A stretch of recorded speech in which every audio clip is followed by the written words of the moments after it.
Hello and welcome. Today, the topic is super important. I'm going to be discussing compelling research that really questions whether multiple sclerosis is a autoimmune disease or if it is a vascular disease. And actually, there is a ton of research that shows that MS is a vascular disease. If we haven't met, my name is Pam Bartha, and I'm the author of Become a Wellness Champion and the founder of Live Disease Free. I was diagnosed with multiple sclerosis over 35 years ago. By the grace of God and a lot of diligence and research on my part, I learned that infections were causing the multiple sclerosis. And as I treated these infections, I recovered from MS, and I've been able to live over 35 years now free of multiple sclerosis. And we have coached hundreds of people all over the world. I have a science degree and I love researching, and I'm on the hot trail trying to discover which are the most important parasites that are causing multiple sclerosis.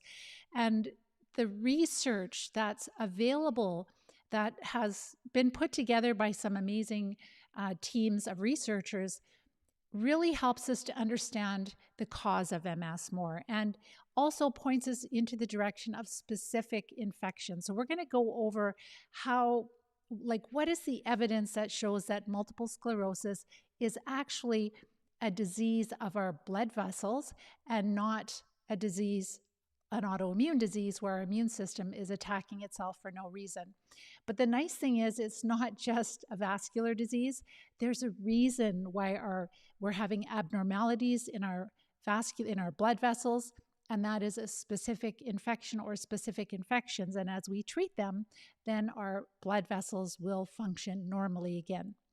So I'm going to share with you some research. There's a ton of it, and I might have to go over this again another time because this is incredibly important. And it is my hope that you're going to share this with others. When you like my videos and you share it, it really helps us to get this information out to others. And that is the only way things are going to change. So the autoimmunity theory of multiple sclerosis, it's a theory where they believe that our immune cells are attacking our nerve tissue for no apparent reason, for no known reason. That is a theory. It has never been proven. They've never been able to isolate the autoantigen, which means it's something in our body that the immune cells are going after, attacking. So it would be our own tissue. They've never isolated that. So this is a theory. Autoimmunity for MS is a theory. It has not been proven. It is not a fact. They do know that the immune system is involved with multiple sclerosis, and that's true. We know that our immune system is fighting something. We don't know what it is. It has never been proved that the immune system is just attacking our nerve tissue for no reason.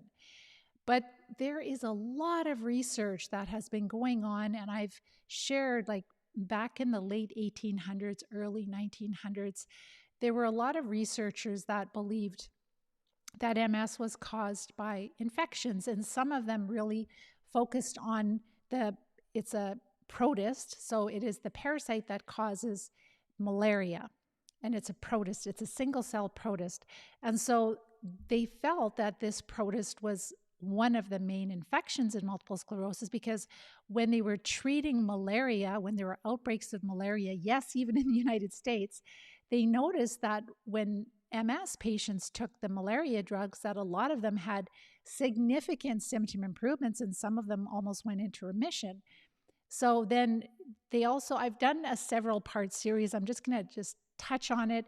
Make sure that you go to my our website, livediseasefree.com, to the blog posts and look up, or you can just even do a Google search for Live Disease Free and malaria, or MS and malaria, and you'll find I have at least a 5 or 6 part series on that, and it's really fascinating. So they believed, well, number one, they knew years and years ago that when we have a lesion in the central nervous system, there's always a blood vessel in the center of the lesion.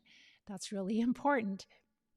They also found this ring of iron around the outside of each lesion. So iron would come from red blood cells, which could come from a little break in a capillary, a very small blood vessel. So then we'd have red blood cells pouring out into the brain. And then our immune system would be cleaning up the mess of not just the red blood cells, but other things that shouldn't be in the central nervous system. But this ring of iron would be left around the lesion. So very important to know that lesions, in the center of them, there's a little blood vessel, a very, very small one.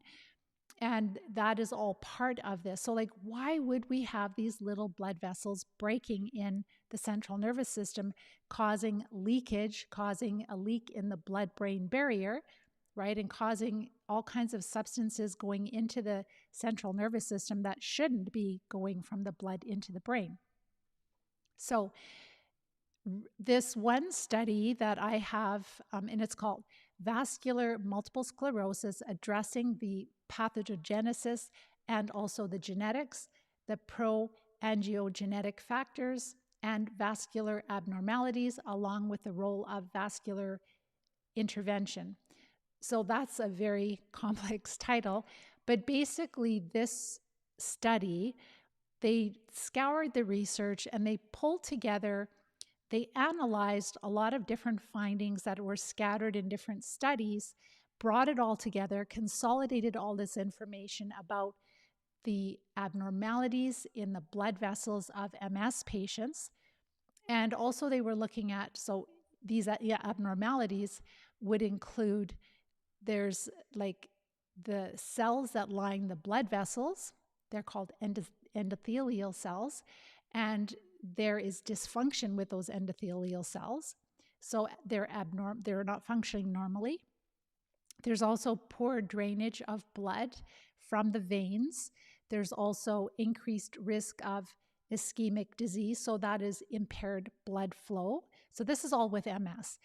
Hypoxia, which is low oxygen, and inflammation, decreased oxygen in the blood, which could be due to reduced blood flow, and also many other factors, like if your red blood cells are affected, but decreased oxygen, and blood-brain barrier disruptions. And also that would be leaky blood-brain barrier, just like we could have leaky gut.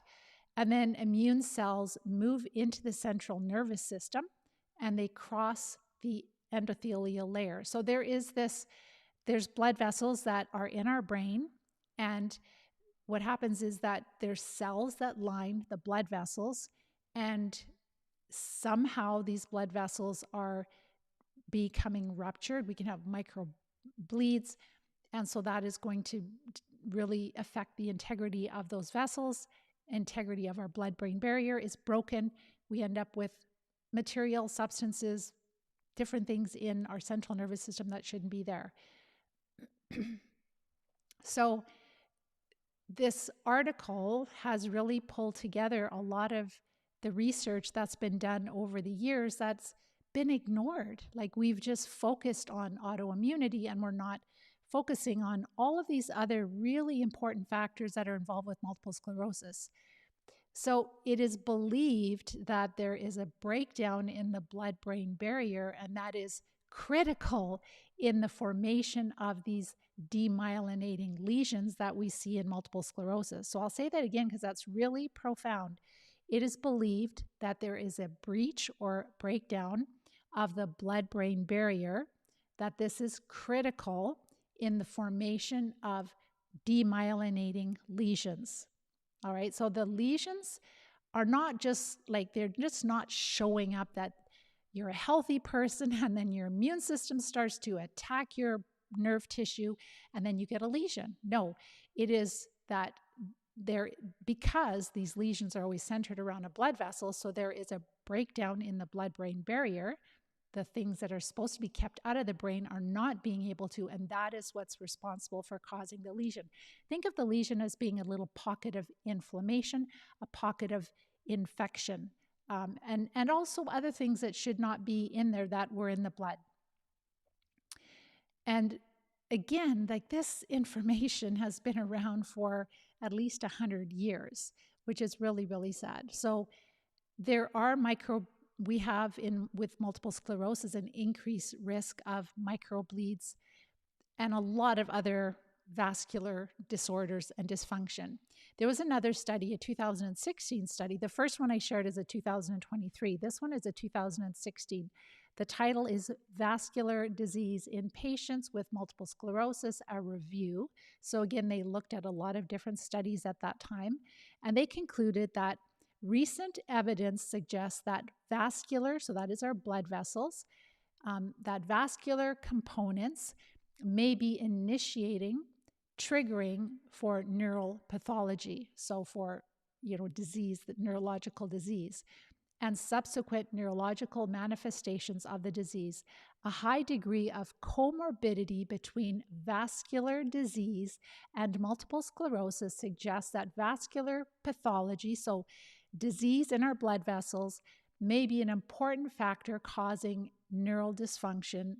So this is where we have, the inflammation, and we're getting all of these neurological symptoms or degeneration in multiple sclerosis. So this was back in 2016. And if you do look up vascular disease in MS, you'll see there's many different studies looking at this. And what's really important to share too with this study is that there was something here. Just let me find it here.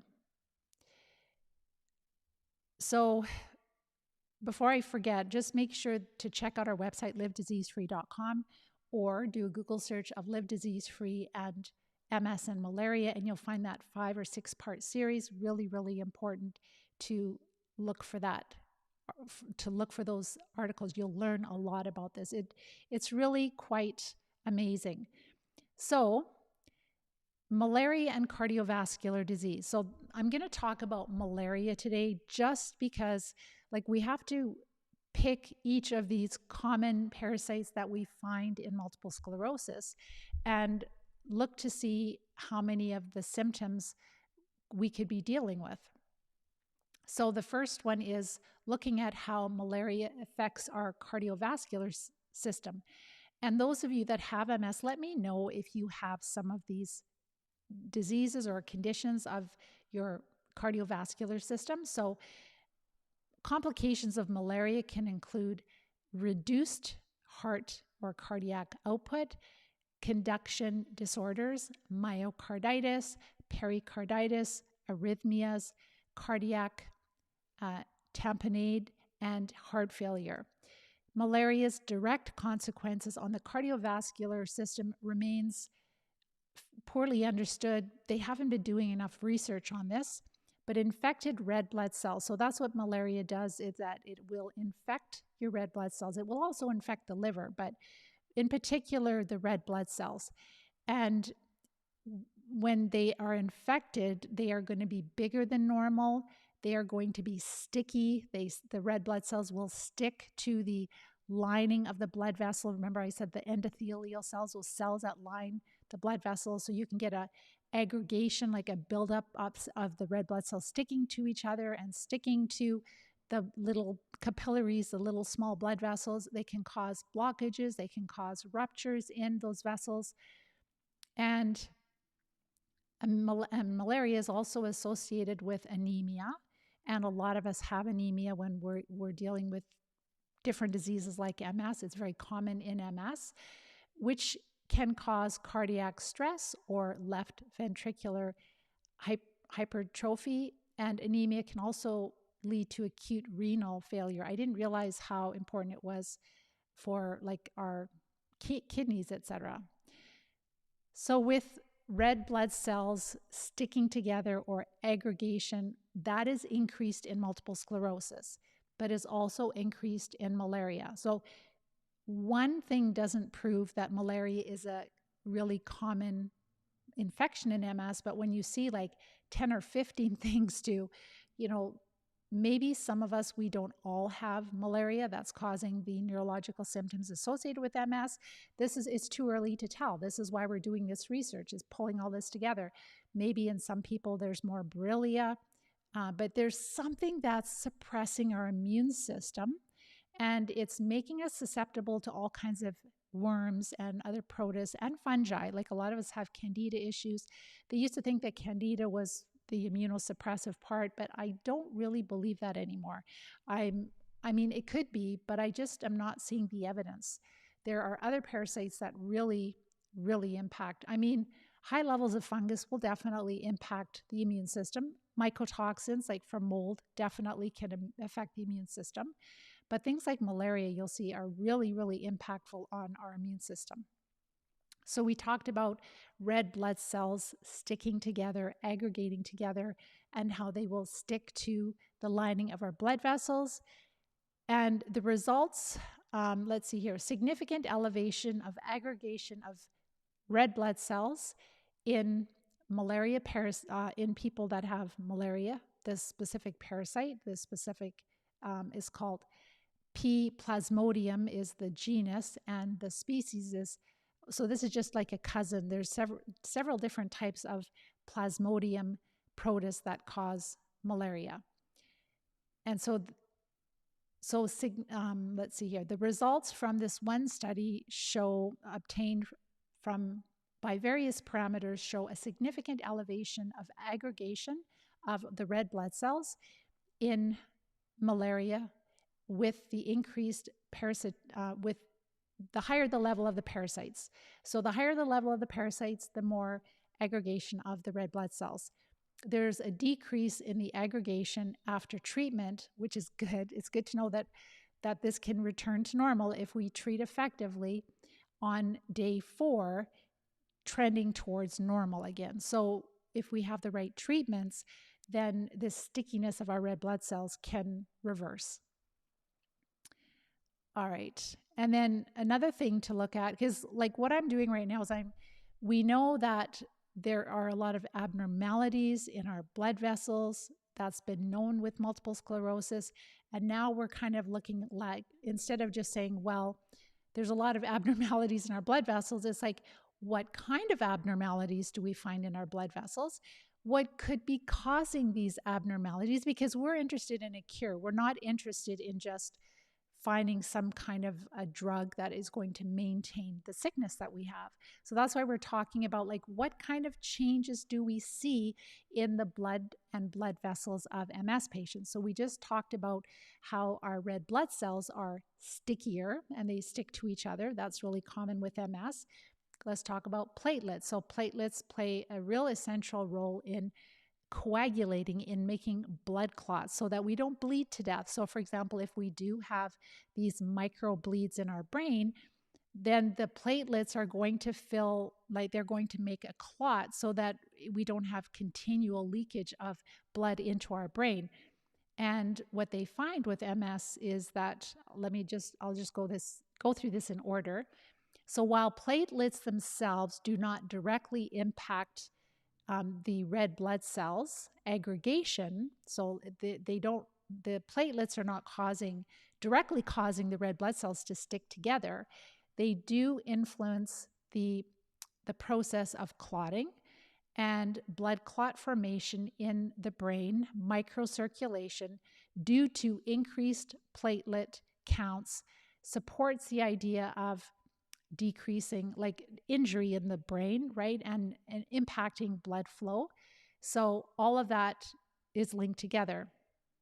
So with MS and with malaria, hemoglobin is significantly decreased. So we're anemic. Usually with MS, it's very common to have anemia, low blood iron, and also with malaria, because if you think about it, the hemoglobin is in your red blood cells. And when you have red blood cells being destroyed by this parasite, you will become anemic. Platelets are increased in MS patients and they're increased in malaria. The number of red blood cells, correlated inversely with the EDSS survey. And platelets correlated inversely with the hemoglobin. So if you think about it, like if you have decreased hemoglobin, so you're more anemic, and you've got these infections and you're getting the microbleeds, then you're going to have higher platelets. They're trying to plug the leaky blood vessels. So that's why lower hemoglobin would be associated with higher platelets. So less hemoglobin, we end up with anemia, we have a higher parasitic load, And then we would have a higher platelet count if we're dealing with injury to our blood vessels. And then also with the score of the EDSS, so that is that survey, the quality of life survey that our neurologists will give us when they're trying to monitor us when we have multiple sclerosis. So a very, very low score, like 0, means no disability, and anything over 5 or 6 means that we have more disability. And so the platelets were also, it was like an inverse correlation. So when we had more platelets, we would have, the number of red blood cells correlated inversely. So let's see here. I don't have that. So with the platelets, I think I cut that out of my notes here, but basically they found that the more disabled people were, so the higher the score, they had more platelets, and the lower the score, the less disability they had, they would have less platelets. And then with multiple sclerosis and high blood pressure, so when we have multiple sclerosis, we have a much higher incidence of having high blood pressure. That is shown in the research. And also for people that have malaria, they also have a significantly higher percentage of having, or chance of having, high blood pressure also. So that's another parameter that it is to do with our cardiovascular health. And then malaria exposure, particularly repeated malaria exposures and severe malaria in childhood, has been reported to be a contributing risk for the development of hypertension and other cardiovascular diseases. So this is, again, more evidence. So they saw this in children even, and children shouldn't have high blood pressure, but children that had repeated exposures to malaria and also more severe malaria in childhood, they had a higher development, or a greater chance of developing hypertension, high blood pressure, and other cardiovascular diseases. So the reason that malaria plays such an important part in our cardiovascular health is because it's a parasite that loves to infect our red blood cells. And our red blood cells carry oxygen to our tissue and to our entire body. So that can really impact us. So malaria also is well known to really suppress the immune system. So Plasmodium, which is the protist that causes malaria. So malaria is the disease, and Plasmodium is the actual parasite that causes malaria. So Plasmodium is the parasite that's responsible for malaria, and it impairs the ability of key immune cells of the immune system, so key cells of the immune system, to trigger an efficient immune response. So this might explain why patients with malaria are susceptible to a wide range of other infections, and they fail to respond to several vaccines. So it is known in science that malaria greatly suppresses our immune system, because it's like, why is it that when we have MS, like we've got all these roundworms, and we've got these small filarial worms, we've got tapeworms, and we've got intestinal flukes, and we've got candida, and we've got clostridius. We have so much. Yes, the antibiotics definitely impacted us, but there's a lot of other people that have been on antibiotics that don't have MS or don't have chronic disease. And what's different about us? And that's what I'm looking for. That's what I'm searching for. And so malaria affects cellular as well as humoral responses in the host. It suppresses T cell, proliferation means increasing of our T cells, and antibody production. So also, like a lot of us that have had our blood work done, we have low lymphocytes, and it does cause lymphopenia, which is decreased lymphocytes in our blood. And so that's very well established with the parasite that causes malaria. So we can have, and that's something to look at. Look at your lymphocytes. Are they chronically low? And there will be some overlap, like Borrelia, which is the bacteria that causes Lyme disease. It can cause low lymphocytes too. But we're looking at the whole picture. We're going to talk about our red blood cells, and we're going to talk about the MCV and the MCHC and the red blood cell width, etc. So like there's a lot of parameters. So we're talking about many aspects of the blood. So as we're going through this, I want you to think about your blood work. And for me, like I just actually pulled up my blood work here, and from just, it's something that I've never been treated for. So sure, I've treated some of the other parasites, but I've never treated malaria well. So I've used wormwood, and wormwood is helpful. I've used the oxidizing agent, and that's all helpful. And so that's probably why I'm doing so well. But my red blood cells are still impacted. And I've talked to my doctor about it. And he's like, oh, that's just you. You're just different. And it's like, no, if you don't know, just say, I don't know. But don't tell me that it's normal to have, let's say, your MCV to be high, your red blood cell count to be low, the red blood cell width to be wider. So like the volume of the red blood cells are wider, they're bigger, you have less red blood cells. And then the hemoglobin, so the MCH and the MCHC, all of these, like if you start to see changes in your red blood cells in your blood work, those are really good indications that you have something that is parasitizing your red blood cells, and that is going to cause vascular disease. And so our immune, like if we're having microbleeds in our brain because of this parasite that's affecting our red blood cells, of course our immune system is going to go after infection, is going to go after things. So it's not that the immune system is attacking the nerve tissue. It's a war. There's always damage in a war. All right, so let's go on to the next here.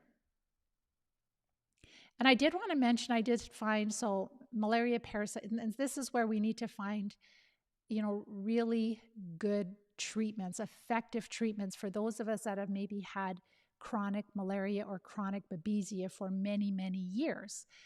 And so we know that sweet anti-wormwood is helpful. Artesunate, which is the injectable form of that wormwood, is really helpful. Important to know too that malaria causes a lot of vomiting and nausea. So like if you're treating and you're just throwing up, that it can be an adverse effect of, stirring up, poking the bear kind of thing. So malaria patients participating in one study were subjected to fixed doses of artesunate. So it's a combination, it's a pill, and it has the sweet anti-wormwood injectable form, but it's in a pill. It's called artesunate, so that's a form of wormwood. And also the drug is amodiaquine, so amodiaquine, something like that. So it's ASAQ. So they were given that combination for 3 days. And then they were given it daily orally at one strength in combination. Let's see, here we go.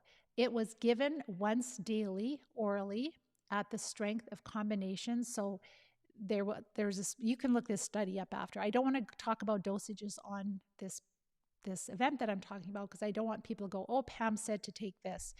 But it was a combination of that, and they had really good success with that treatment. So if you really suspect you're dealing with a malaria babesia infection, that needs to be treated along with the roundworms and the flatworms and the tapeworms, etc., so that your immune system is stronger and you don't have the symptoms of malaria or the chronic symptoms of even cerebral malaria when it's in the central nervous system, then it's really important to use an effective treatment.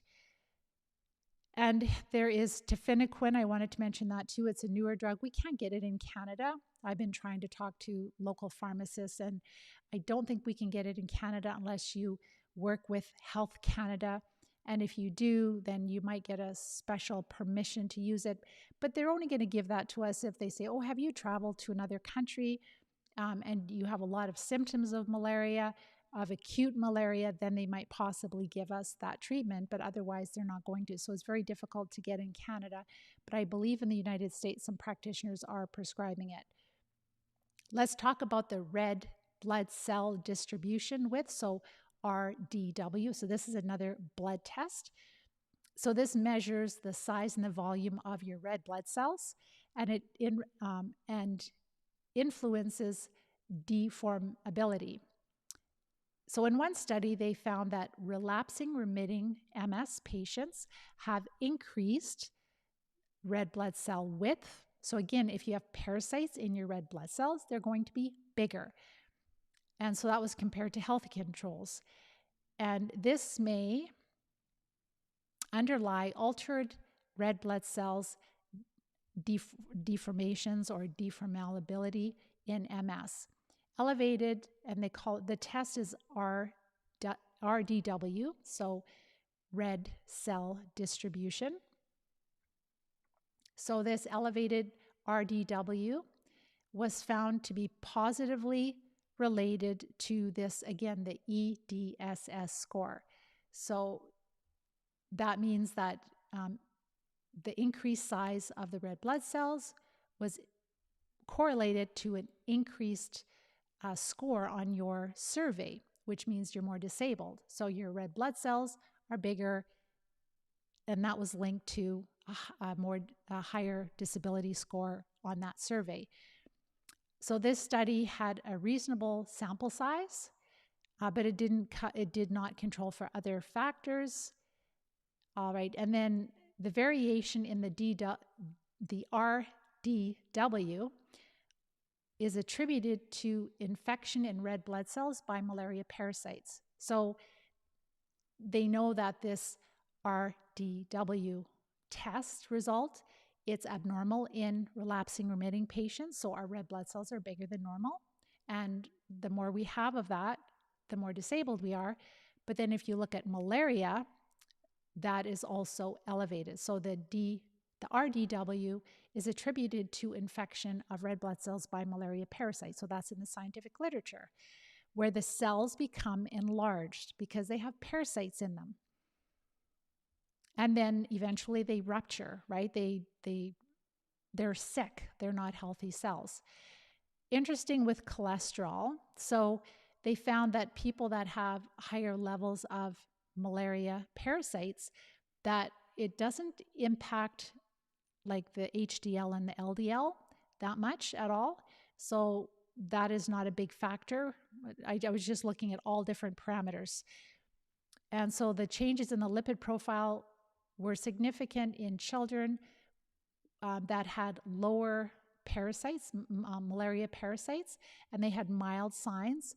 So the types of abnormalities in their lipid tests, or the lipid abnormalities, so they had decreased levels of total cholesterol, LDL and HDL, and increased level of VLDL and triglycerides. So you might notice the VLDL and triglycerides are elevated with your blood work.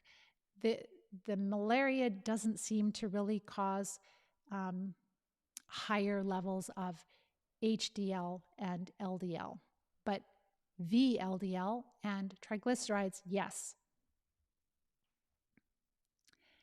And then, let's see, among several other complications, the effects of malaria seem to target with multiple sclerosis, I just put this in here, but basically malaria targets a lot of our skeletal muscular system, so leading to symptoms such as muscle aches, muscle contractions, spasticity, muscle fatigue, muscle pain, and muscle weakness. There's many other symptoms. I've talked about malaria a lot in that 5 or 6 part series. The nice thing about tafenoquine, it says that it has activity, so it has a killing effect on pre-erythrocyte liver and erythrocyte blood stages. So I think it's before the parasite infects the red blood cells, and also when the parasite does infect the red blood cells. So I believe that when they're really immature, it starts off at the liver. I'll have to look into that more, but I'm pretty sure. So the thing when we're treating parasites, we want to use, it would be nice to use parasite drugs that will treat immature forms, larvae, right, and also adults. And so tafenoquine has activity against the parasite before it infects the red blood cell and when it infects the red blood cell. So when it is in the RBCs, the red blood cells in our blood. And it's apparently tolerated quite well, but trying to get a hold of it is another thing. Okay, I'm going to go to your questions. All right. So Ryan shared, your program is so informative. How does one truly diagnose malaria versus other causes for these symptoms? So ART testing would be helpful. So there are doctors that do ART testing. Also, if you test well for the malaria drug, so if you tested well for hydroxychloroquine, if you could get a sample of tefenoquine, if you could get any of these other parasite drugs, artesunate. So like if you test really well for artesunate, there's a naturopath in our area here that he does IV artesunate, but he does also oral artesunate, so they can energy test you for that. So if you have a lot of malaria symptoms and you have a lot of these blood work parameters, so like for me, I don't know if I really suspect I have malaria or babesia, very low grade. So it's virtually asymptomatic. But do I need to deal with it? Yes. I need to have my red blood cells normal because this parasite will suppress your immune function, making you more susceptible to other infections. So I have a history of, little slight abnormalities with my red blood cells. And the doctors have always said, oh, that's just you. It's no big deal. And now that I've learned about all of this connection, that's a really big thing. So if you notice your red blood cells are impacted with your blood work, that's another big sign. So you may have a decreased red blood cell count. You might have bigger than normal cells. So the volume of the red blood cells are bigger.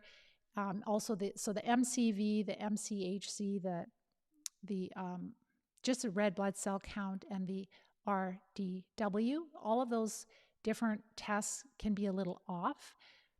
And then just if you were diagnosed with multiple sclerosis, for example, then just the research I've shared with you, and if you just follow the links to the studies, you'll see that there's this huge increase in, blood vessel disease in multiple sclerosis. And these parasites can cause, all of these different symptoms in children too. So it's not like I was 28 years old, I was super healthy, I was never sick, I wasn't a couch potato eating terrible food, just reckless. No, I was raising children, I was eating healthy, I was getting sleep, I was no alcohol, no smoking, nothing. So if your red blood cells are off and you're a healthy person like that, that's a sign that something is bothering your red blood cells, and we just ignore it. So when you look at your diagnosis, if you have been diagnosed with MS, you look at the history of the malaria research, look at the 5-part series that I have. It's really fascinating on our website, livediseasefree.com. You look at your blood work. And then I was in Africa when I was 18 years old, and it was an area that had malaria. I could have picked it up in Canada. There is malaria in Canada, and there always has been, but it's not an epidemic. It's not really recognized. We can get bitten by mosquitoes, right? So I was on a lot of antibiotics, and that probably made me more vulnerable to all of this. Absolutely. So it's not just one thing, right?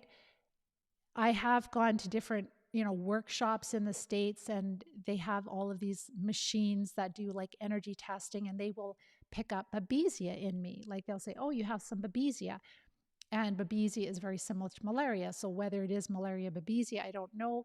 But so like you get all these clues, and then you look at the symptoms of malaria, and you look at, the tinnitus, and you look at the flickering vision and how it affects your vision, and how it affects your muscle aches, and just so many specific symptoms. So it's your blood work, it's your symptoms, it's your diagnosis, what you energy test well for, which treatments you energy test well for. So I do test really well, right? In the last couple of months, I test well for hydroxychloroquine and artesunate, but I'm trying to find, I don't want to just take things like I know for lupus and for arthritis, they just take hydroxychloroquine. ongoing. I don't want to do that. And so this is where I do know of a practitioner in Canada here that I'm going to run all this research by him and see if he's willing to help me to find, access this. Maybe I'll have to travel somewhere to get, the tafenoquine from a prescription. I don't know, and this is where we're looking into things. So that oxidizing agent is super helpful, but you have to use it for long periods of time, right? Because you have to, they're infecting your red blood cells. They're in your liver also, which I never knew about malaria, that it would be impacting your liver also. And probably other organs, but the liver and the red blood cells is what I know. So it is this is like really, really huge. And I'm going to be talking a lot more about it. Like I'm literally today was just pulling all this research together. I will become more fluent in it as we, speak more and more about it. But it's just shocking how all this evidence is out there. And you wonder, like, why is it that the experts that have put together the 2017 McDonald criteria, why are they not interested in any of this? Like, there's so much evidence that MS is more of a vascular disease than an immune-mediated autoimmune disease. Like, why are they focused on something that it's a theory they've never been able to prove it's a dead end? Why? Because the people that are funding them are the ones selling all the immunosuppressive drugs. That's why. Look at the last 2 pages of the 2017 McDonald criteria, and you'll see why we are stuck, why we are gridlocked, why we are not finding a cure, why we are just looking for maintenance drugs. So, Kasha, you find the video so helpful. You had a breast biopsy, and 20 minutes after, it got cut off there. So Ryan says, thank you for helping explain very complex topics so that we're better able to treat the root cause of disease. I'm trying to make it as simple as possible. So Toxocara, yes, large worms are definitely part of all chronic disease. Like, our students are passing very large worms, and most of them notice significant improvements. But like, some people get to the point where they're like completely symptom-free, but I don't know if it's all people that have babesia or malaria, or maybe there's a group of people that have MS and other neurological diseases. Maybe they have more Borrelia, and maybe some have more babesia, malaria, right? It could be, but that's also one of the small microbes that really can impact our symptoms, but also our immune function, right? So that's why we really have to treat all of them. Nikki, so you've been on the diet for about 2 weeks now, and you started the oxygenation therapy. You're definitely feeling positive effects and feeling optimistic. So does the diet need to be continued indefinitely? If your microbes are in balance, so if you do not have these infections, you don't have a parasitic infestation, you've treated the worms, the protists, the fungi, and the bacteria well enough, you've built up your good microbes, you will be able to tolerate, a little bit of extra fruit and some healthy, complex carbohydrates. You'll never want to go back to the old diet, because that was part of the reason that brought you to this place. Not the only reason, but it definitely fed the problem. So the bad microbes, we're always going to be exposed to them. And if you eat tons and tons of processed carbs, that is our favorite source of energy. And it just ages us, right? So if you want to live a long, healthy, and active life, then it's really important that you eat a balanced diet. So you can have more carbs than we do in the Live Disease-Free diet once you're well. But if you are starting this journey and you're following the diet for a few days, and then on the weekend you have butter tarts or cheese or different things like that, you're just not going to improve, because those parasites, they don't need a big meal every day. They're very resilient. They live off of our blood sugar levels anyhow. So they're not going to die just with the Live Disease-Free diet. We're just making them more quiet so that we can treat them more easily. So we tolerate the treatments and we recover more quickly. You miss cottage cheese and yogurt. Yeah. So dairy, when you have parasites, doesn't work. Butter is okay. But other than that, if you cut out all that, we've known that for many years. Like when I was first diagnosed, even with the candida diets, the doctors that were treating candida, they thought that was causing all disease. And it was very important to omit dairy products when you are dealing with parasites. Can oxygenated water therapy really be continued for up to a year? I'm not sure which one you're talking about, which oxygen therapy. I would listen to the body. So with these chronic infections, you might have to go for like a month or two with oxygenated, and it has to be effective, right?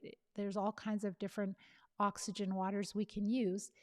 But if you're using an effective concentration of oxygen, then you would do that for a few months. Listen to your body. Your body will tell you when you need a break. And so that's the same thing with even the herbs like wormwood, etc. Don't take these herbs for long periods of time, for weeks and weeks and weeks. One doctor that I follow, he mentioned like if you're using wormwood to go 3 weeks on, 1 week off. So herbs are natural medicines. They are toxic to the body too, not as toxic as some of the drugs, but they still can be. And so it's good to just listen to your body and take breaks when you need.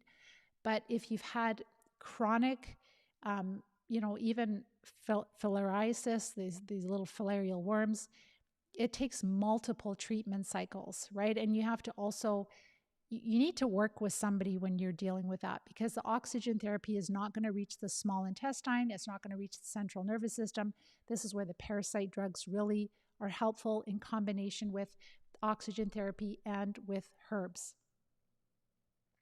So Sasha, I just want to thank you guys for all your kind words. I have an interior motive to do this because this was what made me sick years and years ago. And there's nothing that brings me, except for my grandkids, there's nothing more that brings me joy to see other people recovering from these horrible parasites.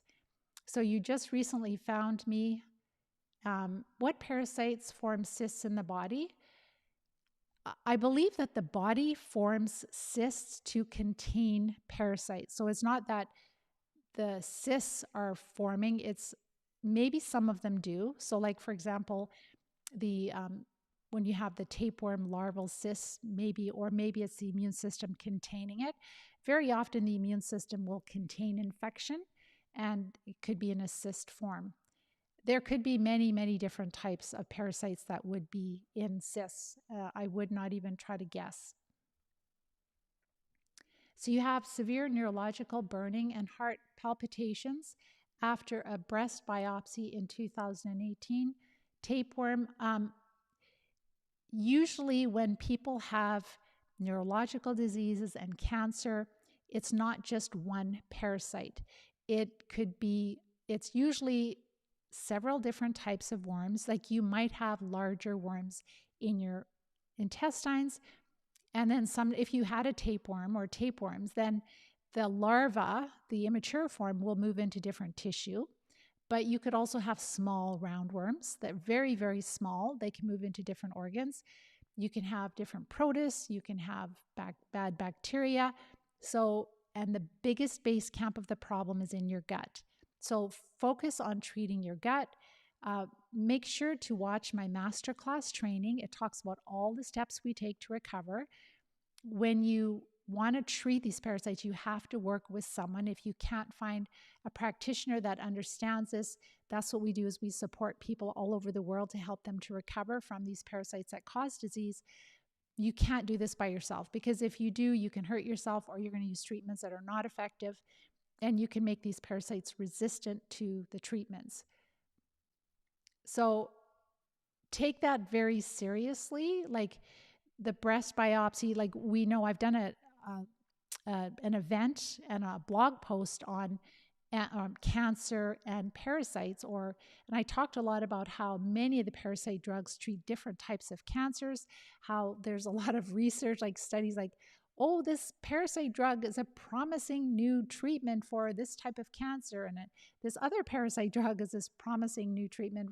It's like, no, this information has been around for many, many years, for decades.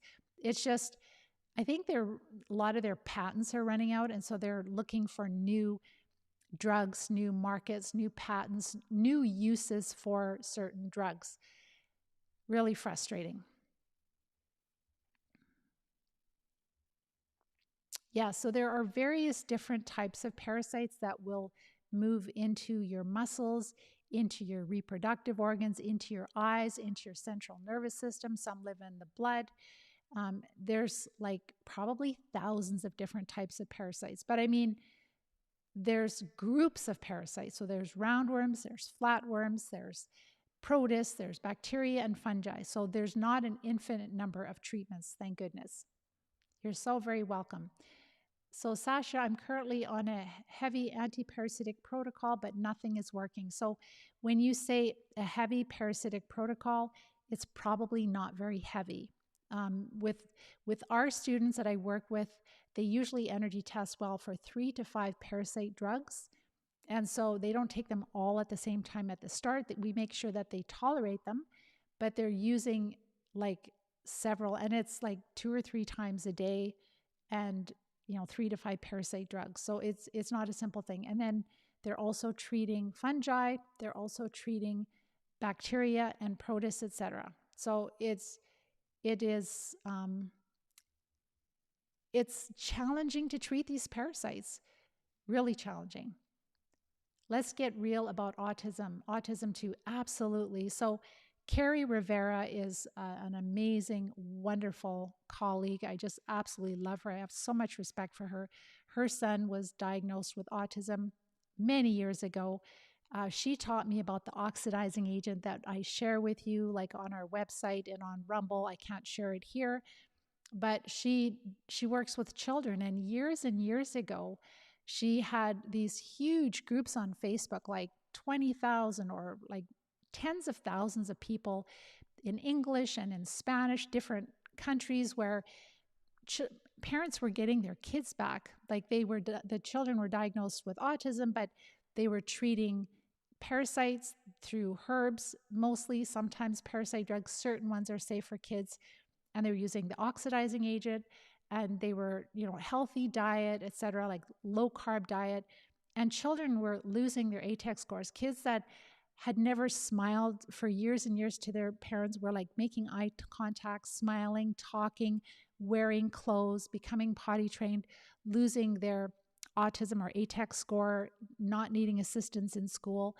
And it just, like, I would just sit and watch those videos and just cry. Like, I had Kleenexes, and then all of it got scrubbed from the internet. All of it did. And her book was taken off of Amazon. So cruel, so absolutely cruel. And the numbers, the autism numbers, are so high today. Yes, the blood-brain barrier issues in autism, in all chronic diseases, even in migraines. Like we have lesions when we have migraines. When we're over 50, a lot of people have lesions in their central nervous system. So it's just something that we ignore. There are so many diseases that are misdiagnosed with MS, and it's all stemming from just different infections, all causing the same, leaky blood-brain barrier. We know that the central nervous system is not a sterile environment. We know that microbes get in there. And the dangerous thing about these disease-modifying drugs is that some of them are blocking our immune cells out of our central nervous system, and we need them there to protect us from infection. So how have your providers do a Lyme nodule ultrasound to look for abnormalities, specifically for filarial dance signs? Yeah, that's an idea. I do know also that the filarial worms come out at night. They're nocturnal. So one previous student from Europe somewhere, one of our students, she was a med student, and she had a mass at another lady, and they would just test their blood work at night. And it was really easy to find these filarial worms even in the blood. All right. I think, we've gone on an hour. I'm going to let you guys go. Thank you for all your comments. Go ahead and type your comments, your questions in. Our team will answer your questions. So I just want to thank you so much for spending this time with me. And if you are following this and you're just like a light bulb is going off and you're like, oh my gosh, this could be the answer for me. Again, it's not just going to be malaria, but it looks like I'm just showing you that this is probably one of the infections that are really common in multiple sclerosis. Very, very common. There's over 100 years of research. There's over 75 peer-reviewed studies. They were treating MS patients with malaria drugs many, many years ago, like about 100 years ago, which is crazy. And then everything got dropped. And in the 1950s and 1960s, we shifted where doctors before that, they never believed that our immune system was attacking itself for no reason. And then all of a sudden, our whole healthcare system switched, like a switch was flipped. And all of a sudden, we have over 80 autoimmune diseases. We don't know what causes any disease. We have to rely on immunosuppressive drugs for the rest of our life. And we lose our life, we lose our health. And that is because we've got these industries now. There's a lot of money involved, and you know what these disease-modifying drugs cost. They're super expensive. Like some of them are like over $100,000 in a year. They're old chemo drugs that have been repurposed. It is a crime as far as I'm concerned. And if you are done with that, if you're just like, I have had enough of this, I want to treat the cause, I want to see, just if this is new to you, watch my videos on Rumble, on also YouTube, but on our website, you'll see our blog posts. And the blog posts are really good because you can scan my notes. Maybe you don't want to watch a video, you can scan my notes quickly. Or you can also watch the video while you're cooking or going for a walk or driving to work.